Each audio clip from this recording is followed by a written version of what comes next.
ስላስቆቦት በጣም ደግሞ ታላቃለ ትንሽ ጠይቃ ብቻ ላናግሩት ፈቃደኛ ከሆኑ ሀገር ክንውደድ ዘረኝነትን እንደ ነውር እንደ ቆሻሻ ተው እንደ ቆሻሻ ይዘው ዘረኝነት ሊጠቅም አይችልም።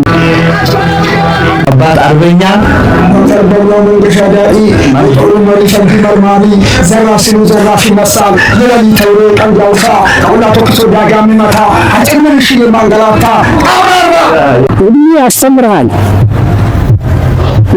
እድሜ ለእውቀት መሰረት ነው። የዛሬ 40 ዓመት የነበረ እውቀትና አሁን ያለ አመለካከት ተለያይቷል። የሚገርም ነገር ይህን ያስተማረ እድሜው ነው። የእድሜው መርዘም ያለ መርዘም ሳይሆን የሀገሬ ነገር ግን በሀገሬ ጉዳይ ግን ማልደራደር እዛ ቦታ ስትሆኑ ሀገራዊ ወኔያችሁ ነው የሚቀሰቀሰውና በጣም ደስ ይል ነበር። አደራን ሰጣለሁ ባላደራ እንድትሆኑ አሸናፊ አንተ ማለት እውነት ለመናገር ከሆነ ክርስቶስ የባረከህ የፍቅር አሸናፊ ነው። ስምሽ የፍቅር አሸናፊ ነው። ለፍቅር የሚያሸንፍ ሰው እውቀት አለው። ሰላም ናችሁ ቤተሰብ እንዴት ናችሁ? ሁሉ አማን ነው። ዛሬ የመጣሁት በአጋጣሚ ነው ይሄን ቪዲዮ የሰራሁት ሚያዝያ 27 የድል ቀን ነበር። የአርበኞች ቀን እየተከበረ ነበርና ትልልቅ አባቶች አርበኞች ጀግኖች አባቶቻችን ያከበሩ ነበር። እኔ ስለምን አላከብርም ብዬ ከኛ አባት ጋር አብሬ ፎቶ ተነሷቸው አጭር ቪዲዮ ሰራሁት። እስቲ እዩት እስቲ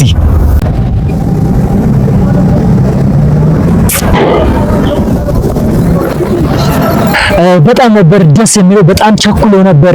ጋዜጠኞች እየጠበቋቸው ነበር። እዚህ ሲያከብሩ ደክሞ ነበረ። በችኩላ ነበር የተነሱትና የሚገርሙ ጀግና አባት ናቸው። ደስ ይላሉ። ደግሞ ግርማ ሞገሳቸው ራሱ ሲያምር የምር። ቀጣይ ደግሞ ከዚህ ከጀግና ወጣት ጋር አንድ ፎቶ ተነሱ። አጭር ቪዲዮ ሰራሁት።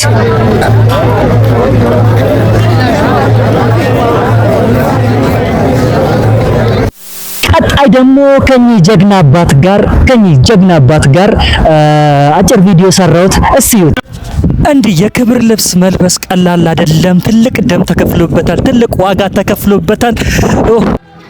አባት አርበኛ ተርበው ገሻዳኢ ማይጦሩ መሪ ሸንዲ መርማሪ ዘራሲኑ ዘራፊ መሳል ለሊ ተውሮ ቀንዳውሳ ከሁላቶ ክሶ ዳጋሚ መታ አጭምን ሽል ማንገላታ በጣም ደስ ብሎኛል እሳቸውን ስላገኘውና ስለጠየቁ። በዚህ አይነት አጋጣሚ ማግኘቴ በጣም እድለኛ ነኝ። አመሰግናለሁ። በጣም ደስ የሚል ጊዜ ነበረ የምር። እዛ ቦታ ስትሆኑ ሀገራዊ ወኔያችሁ ነው የሚቀሰቀሰውና በጣም ደስ ይል ነበር እና ደግሞ በአጋጣሚ ደግሞ አንድ አባት በዓሉን አክብረው ወደ ቤታቸው እየሄዱ ነበርና እኔ ለምን አልጠይቃቸውም ሲብዬ ራሴ አነሳሳሁት። ያው እኔም ገና ጀማሪ ነኝ። አርበኛ አባት ክሩ ጀግና አባት የሆኑትን መጠየቅ ቀላል አይደለም። እንደምንም ግን ለመጠየቅ በቃውና ጠየቅኳቸው። እስቲ ቪዲዮ ነው ጋይሶች።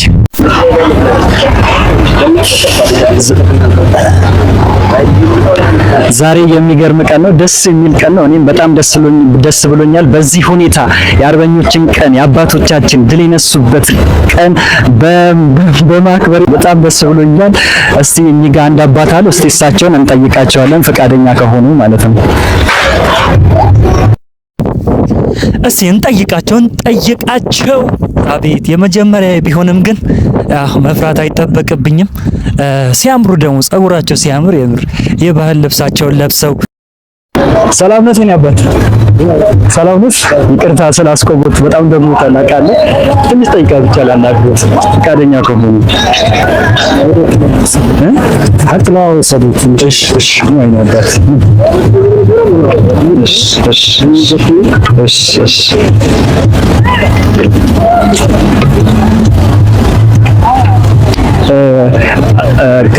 ከኖኪ ቻናል የመጣሁትና ትልልቅ ሰዎችን የህይወት ልምዳቸውን ጠይቃለሁ ለኛ ለወጣቶች ስለሚጠቅም። ምክንያቱም አባቶቻችን በጣም ትልቅ ታሪክ ይሄን የሚመስል ድል ሰርታችኋልና ለዛ ነው። ማን ልበል ስሙ? መጋባን ፊደር ይባላል። የዚህ ጊዜ ወጣት እርሱ እንዲያውቁ የሚፈልጉት ነገር ወሳኝ ነገር ምንድን ነው? ያው ዛሬ ተባረክ በሩክ ያንተ ስም ማን ነው? አሸናፊ ይባላል።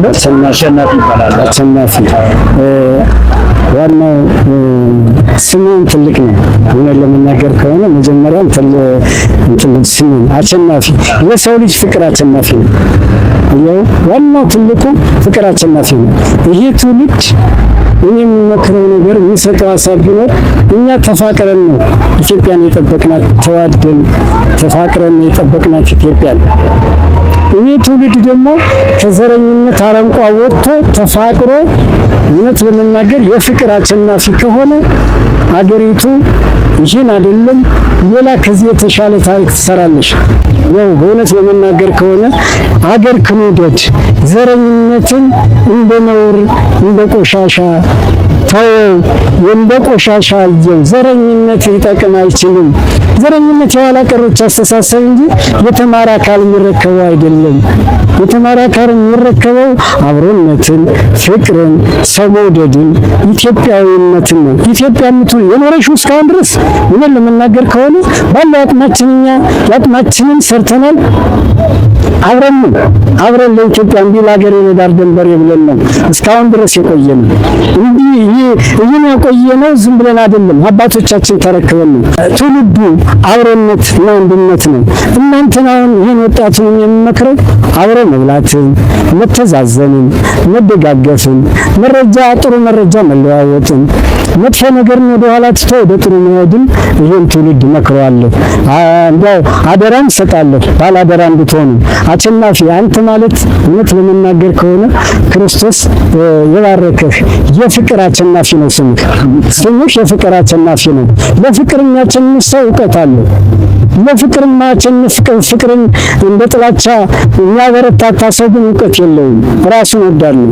ራስ ወዳድነትን ትቶ የትውልድ ጥሩ ነገር እንዲመጣ አሁን ዛሬ በእውነት ለመናገር ከሆነ ይችን ሀገር ይሄ ትውልድ ተረክቦ ባሏን ሲያምለው ዝም ብሎ አይደለም።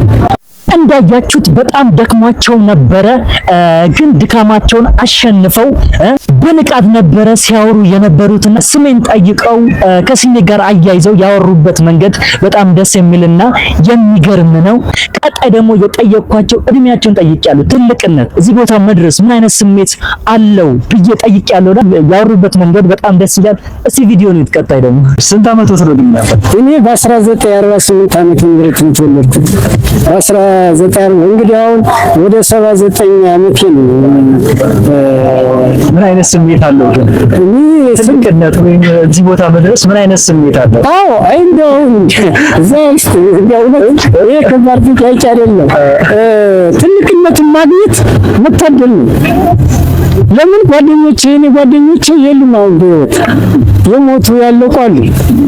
እንኳን ጓደኞቼ ወጣቶች እየሞቱ ነው። እኛም ግን ለዚች ጊዜና ለዚች ሰዓት አድርሶ ይሄን እድል ማግኘቴ እኔ መታደል ነው። ከመታደል በላይ ነው የምለው። ምንድነው ትልቅነት? እድሜ ያስተምርሃል። እድሜ ለእውቀት መሰረት ነው። የዛሬ 40 ዓመት የነበረ እውቀትና አሁን ያለ አመለካከት ተለያይቷል። የሚገርም ነገር ይህን ያስተማረ እድሜው ነው። እውነቴን ነው። ተመስገን ጌታዬ ለዚህ አበቃኝ ብዬ ፈጣሪን አመሰግነዋለሁ። እና እድሜ ዲግሪ እንኳን ባይሆን የዲፕሎማነት አይነት ባህሪ ሊኖረው ይችላል የሚል ግምት አለኝ። እንግዲህ እሱን ተንታኞች ራሳቸው ይሉበት። ግን እድሜ ብዙ ነገር ያሳያል። አሁን እኔ እንግዲህ 80 ዓመት ለመሙላት ምንም አልቀረኝም። ግን ዙሮ የእድሜው መርዘም ያለ መርዘም ሳይሆን የሀገሬ ነገር ግን በሀገሬ ጉዳይ ግን እናልደራደር። አሸናፊ እንትን ስላልከኝ አመሰግናለሁ። እግዚአብሔር ያቆያችሁ። ደጉ ተረካቢው ጥሩ ተረካቢው ሀገራችንን ሰላም ያደርጋት። የሰላሙን ባለቤት ሰላም ይስጠን። አመሰግናለሁ። በጣም እጅግ አድርጌ አመሰግናለሁ። አባቴ ጊዜቱን ስለሰጡት ጊዜቱን ከኔ ጋር ስላካፈሉ በጣም አመሰግናለሁ። መልካም ጊዜ። እና ጋይሶች እንዴት አያችሁ? ቪዲዮውን ተመቻችሁ ወይ? እስቲ አስተያየታችሁን ጻፉ። ምን መጨመር አለብኝ? ምን ማስተካከል አለብኝ? ሀሳባችሁን ጻፍ አድርጉ። በዛውም ሰብስክራይብ አድርጉ ፕሊዝ።